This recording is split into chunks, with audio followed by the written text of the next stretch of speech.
Wa daraba lana masalan wa nasiya khalqah. Dan dia membuat suatu perbandingan bagi kami, sedangkan dia lupakan kejadiannya.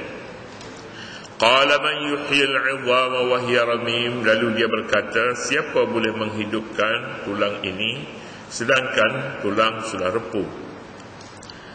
Ayat merujuk kepada ayat sebelum ini yang menyatakan manusia dijadikan daripada nutfah. Awalam yaral insanu anna khalaqnahu min nutfah fa idza huwa khasimun mubin. Tidakkah manusia melihat kepada kejadiannya daripada asalnya nutfah, tiba-tiba dia menjadi seorang pembantah yang cukup keras, cukup nyata. Aneh manusia ini. Aneh manusia ini, dia tidak tahu dia tu dasar asalnya daripada apa, daripada perkara, apakah bahan ciptaannya asalnya. Manusia, jika dia tahu asal ciptaannya, kemudian dia berada pada tahap mana pada hari ini, nescaya dia syukur kepada Allah Subhanahu wa taala. Dia tidak membantah apa yang dijadikan oleh Allah Subhanahu wa taala terhadapnya. Tetapi dia lupa. Dia tahu, lupa ni, dia tahu tapi dia lupa. Dia tahu tapi dia tidak sedarkan dirinya. Dia tahu tapi dia sengaja mengingkari kejadiannya. Andainya dia mengetahui kejadiannya, dia mengulangi balik, dia mengingati semula kejadiannya, maka dia tidak akan jadi seperti mana yang dia pada hari ini, iaitu suka membantah Allah Subhanahu wa taala. Perintah-perintah Allah adalah sesuai dengannya, namun perintah itu diabaikan olehnya, tidak dipedulikan kerana dia merasakan dia lebih besar, ataupun dia lupakan kejadiannya seperti yang dikatakan oleh Al-Quranul Karim. Kita balik sedikit, selain daripada manusia dijadikan daripada nutfah dan prosesnya cukup panjang, cukup banyak ilmu pengetahuan yang dikaji belum habis-habis tentang asal ciptaan manusia dalam kandungannya selama 9 bulan itu. Setiap hari boleh dikaji, setiap hari berubah janin yang ada di dalam kandungan ibu. Perubahan-perubahan itu jika dibaca, maka cukup banyak pengetahuan yang boleh diketahui oleh manusia. Namun tak perlu kepada yang begitu panjang untuk membawa manusia kepada kesedaran. Perhatilah kepada dirinya sendiri pada hari ini. Manusia dicipta oleh Allah Subhanahu wa taala tidak pernah berubah bentuknya. Tak pernah berubah. Ini ciptaan Allah. Hidung duduk pada tempatnya, Adam pun duduk pada tempatnya, hidung duduk tempatnya sampai kepada hari ini, dan seluruh anggotanya tak tambah, tidak ditambah dan tidak dikurangkan. Kan ini satu kejadian yang tidak pernah kita lihat pada kejadian manusia. Dulu kita perhatikan kereta api. Kereta api ni, kereta api dulu 0,5 kilometer tu dah bunyi dah, dah dengar dah, tak nampak lagi. Dulu 30 tahun, 40 tahun dulu. 40 tahun, 50 tahun dululah kita ambilnya. Kereta api cukup aneh. Datang sampai ke stesen tu berbu ni dia punya arang batu. Tapi sekarang ini kereta api laju dah berubah banyak berubah. Dulu model motorcar namanya Mercedes juga sama dengan sekarang ni, tapi kita banding tak tahu berapa kali berubah dia punya modelnya. Inilah diciptaan manusia, tetapi Allah Subhanahu wa taala sejak dahulu pun lagi dia lengkapkan padanya mata, telinga, fikiran, darah, daging, tulang, sel-sel darah, semua sekali ini lengkap seperti dahulu. Dan Allah Subhanahu wa taala kekalkan padanya baka manusia. Baka tak boleh lari. Dia boleh cari datang daripada baka mana ni. Baka orang timur, orang barat, orang utara, selatan, semuanya boleh dikenal pasti menerusi kajian yang telah dibuat oleh manusia, dan manusia sampai kepada peringkat itu pada hari ini, dan masih dalam perjalanan untuk menuju kesempurnaan yang lebih jauh dan lebih jauh. Ayat kemudian yang menyatakan wa daraba lana masala, dan dia manusia telah membuat perbandingan bagi kami, wa nasiya khalqahu, dan dia lupakan makhluknya. Lalu dia berkata, man yuhyil 'idhama wa hiya ramim, siapa yang menghidupkan tulang temalang ini sedangkan dia sudah hancur menjadi debu, sudah repuk. Riwayat menyatakan seorang lelaki datang, laki-laki Quraisy, katanya Al-Walid ibn al-Mughirah. Ini nama musyrikin yang sangat memusuhi Nabi SAW. Setaralah dia dengan nama-nama Abu Jahal, Abu Lahab, Al-Walid ibn al-Mughirah, Uqbah dan sebagainya. Ini nama-nama ru'asa'id Quraisy, pemimpin-pemimpin Quraisy. Datang berjumpa dengan Nabi nak berdebat. Nak berdebat pasal bangkit semula pada hari akhirat. Menurut mereka sesuatu yang tidak boleh diterima sama sekali setelah kita mati dan tulang temalang menjadi repuk, hancur. Bagaimana boleh dihidupkan semula? Tak boleh hidup semula, kata mereka. Man yuhyil 'idhama wa hiya ramim. Siapakah orang ini? Orang ini kafir namanya. Kafir dia ingkarkan hari akhirat, ingkarkan kebangkitan semula. Ingkar kebangkitan semula ini meliputi semua sekali ingkarkan Islam. Ingkar tidak beriman kepada rukun-rukun iman dan tidak mengamalkan tuntunan Islam lagi. Manusia ini boleh selamat sebenarnya, sama ada hidup di dunia ataupun hidup di akhirat. Dia tidak menjadi satu makhluk yang jahat jika dia beriman kepada adanya bangkit semula pada akhirat. Sepenuhnya bukan saja bangkit semula, tetapi akan dihitung segala amalan baik dan buruk, akan ditempatkan pada tempat yang sesuai dengannya, sama ada di surga ataupun neraka. Manusia jika dia mengingati hal ini dan menjiwai dengan sebenar-benarnya, maka dia akan jadi seorang manusia yang saleh. Tetapi tuntutan nafsu yang membuatkan manusia ini bercelaru dalam hidup ini. Dia tidak boleh beriman. Kalau senyap-senyap tak apalah, tak beriman pada akhirat pun. Sebenarnya hati kecil mereka merasakan munasabah adanya hari akhirat. Tetapi oleh kerana nafsunya terlalu tinggi, nafsu memaksanya supaya diam, jangan bercakap pasal hari akhirat, jangan bercakap pasal bangkit semula, jangan bercakap soal surga dan neraka. Nafsu bercakap begitu, akal pun turut diam bersama-sama dengan nafsu. Jadi inilah dia orang kafir. Orang kafir ini diingkarkan Allah Subhanahu wa taala, sebab jika dia mempercayai Allah Subhanahu wa taala, maka dia dengan sendirinya terima hakikat kejadian dirinya sendiri dan akan menerima juga hakikat wujudnya hari akhirat, kerana hari itu tidak adil jika Allah Subhanahu wa taala tidak mengadakan hari akhirat untuk memberi balasan kepada manusia sama ada surga ataupun neraka. Allah yang maha adil akan membalas amalan manusia di dunia ini, dan akan dibalas bukan di sini tapi di sana, di hari akhirat akan dibalas. Bagaimana Nabi kita sallallahu alaihi wasallam menjawab soalan itu? Man yuhyil 'izama wa hiya ramim.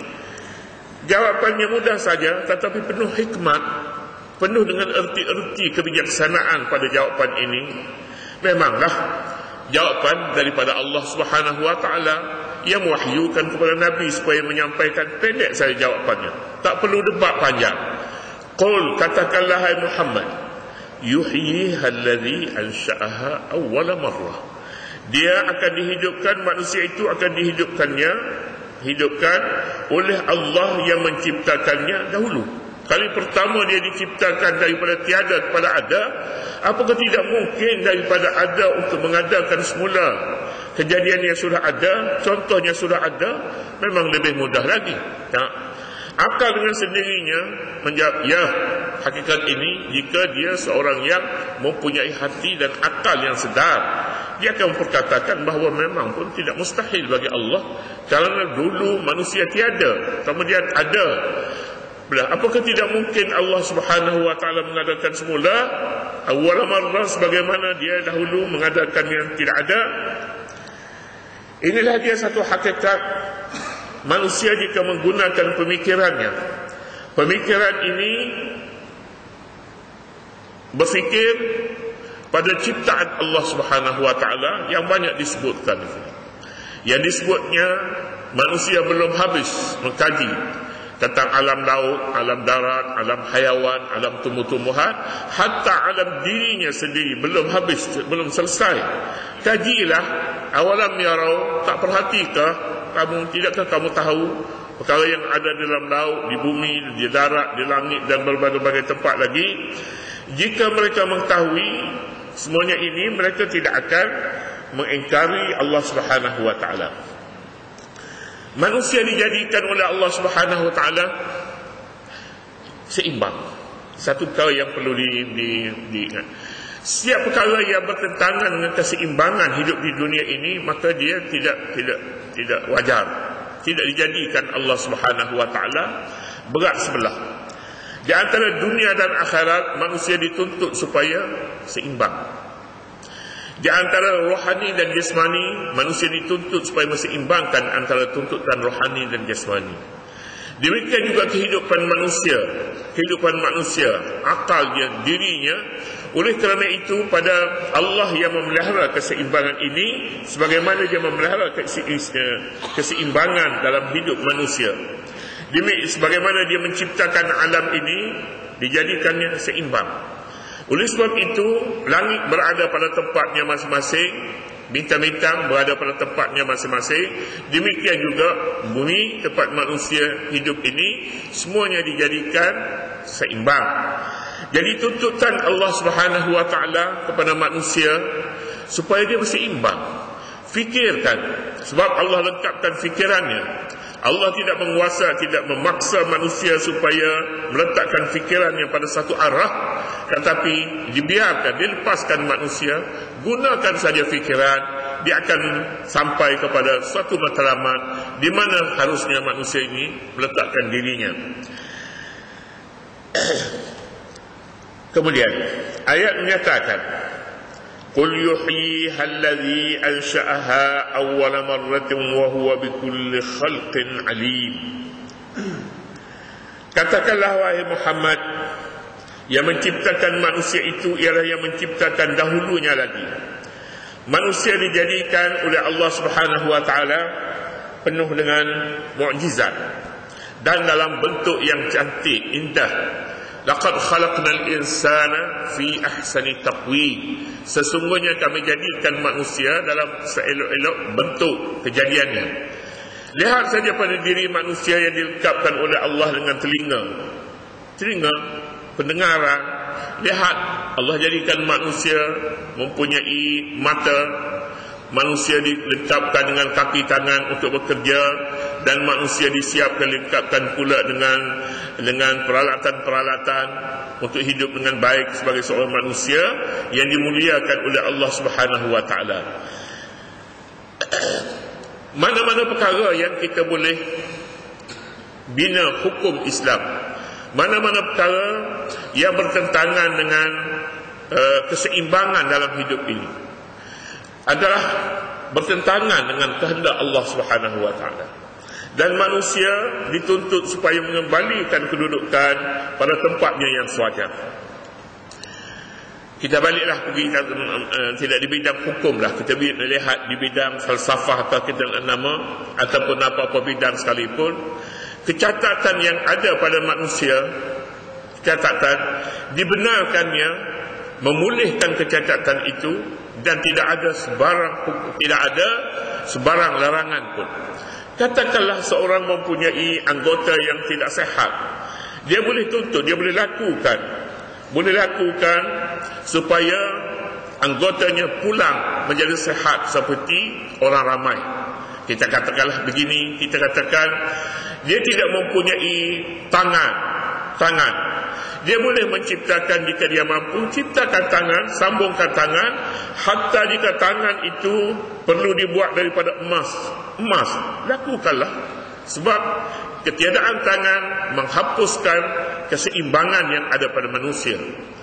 Dalam hukum fiqh menyatakan seorang yang tiada gigi adalah satu ciptaan Allah Subhanahu wa taala. Atas nama dia sebagai seorang manusia, giginya dalam bentuk-bentuk tertentu.